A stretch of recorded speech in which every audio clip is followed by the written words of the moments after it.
फूलन थी फूल जैसी, समाज ने जब कीचड़ में घसीटा तब मैं तूफान बन गई। नमस्कार साथियों, आज मैं सुरेंद्र सोनकर बरेली से।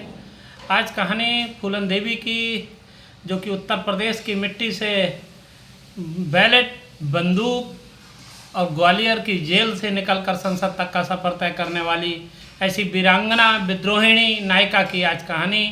उन पर एक कहानी बड़ी सटीक बैठती है कि एम्मा गोल्डमैन जैसे रसिया की एक सामाजिक क्रांतिकारी थी, जो वो कहती थी कि मैं नाच नहीं सकती तो क्रांति भी नहीं कर सकती। इस तरीके से उनकी कहानी जुड़ी हुई है और ये 11 साल की है और उसके बाद भी उनके माता पिता ने समाज में चलन या गरीबी का हाल, उम्र से ज़्यादा लगभग अधेड़ उम्र के व्यक्ति से शादी कर दी जाती है और वो छोड़ देती हैं और वो चली जाती हैं। तो ये सामाजिक व्यवस्था, शिक्षा का कोई प्रभाव नहीं, गांव में सामंती व्यवस्था का जो है प्रभाव है, तो बेटियों की शादी बहुत जल्दी कर दी जाती थी। मैं उनकी तमाम कहानियाँ लोगों को मालूम है कि बेहमई कांड से लेकर तमाम, लेकिन मैं उनके साथ मैं केवल उन्होंने क्या अर्जित किया और क्या बीता। ये एक कहानी बैंडेड क्वीन से शुरू होती है। बैंडेड क्वीन उनके नाम पे फिल्म भी बनी, मतलब डकैतों की रानी, और दर्द उसके पीछे कितना है, उस रानी के पीछे, उस डकैत की रानी के पीछे। एक बैंडेड क्वीन के लोगों ने फिल्म बनाई, तमाम पैसे कमाए तमाम, लेकिन ये नहीं बताया कि सिस्टम किस तरीके का सिस्टम मजबूर करता है ऐसे लोगों के लिए।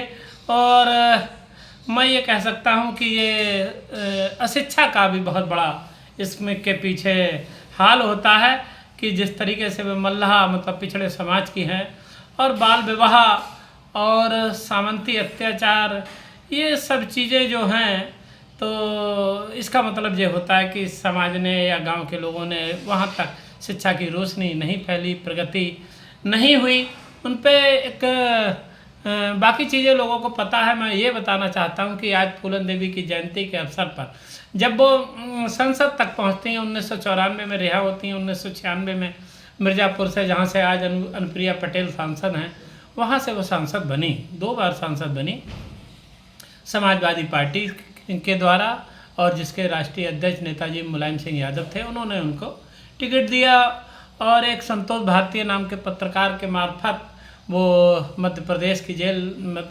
जेल गई। उन्होंने सरेंडर किया और जब वो सरेंडर करने गई थी, लगभग 10,000 लोग वहाँ उपस्थित थे उनको देखने के लिए। नाम तो इतना था ही, क्योंकि अखबारों में जिस तरीके से दस्यु सुंदरी लिखा जाता है तो लोगों की तरफ आकर्षण बढ़ता ही है। लेकिन मैं उनकी बात ये बताते हुए कि जब इतनी गरीबी हालात से निकलते हुए जो बंदूक से बैलेट तक और गांव की गलियों से मध्य प्रदेश की जेल से संसद तक का सफ़र, और एक बात और कि वो जब वो समझा कि सामाजिक व्यवस्था क्या कहती है, उनने उस धर्म को चुना जिसको बौद्ध धर्म कहते हैं, जहाँ इंसान को बराबर समझा जाता है। ऐसे बौद्ध धर्म को चुना। बाबा साहब अम्बेडकर की फैन थी, बाबा साहब अम्बेडकर को जानने और समझने लगी थी और शिक्षा थोड़ा पढ़ने लगी थी, क्योंकि उन्होंने जब सांसद बनी तो वो जेल से ही थोड़ा पढ़ने लगी थी, तो वो लिखना पढ़ना थोड़ा सीख गई। इसलिए बाबा साहब अम्बेडकर को शिक्षा के महत्व को वो समझने लगी थी। टाइम मैगजीन ने उनको 2011 में उनको विश्व की 16 विद्रोहिणी नायिकाओं में 4थे नंबर पर शुमार किया।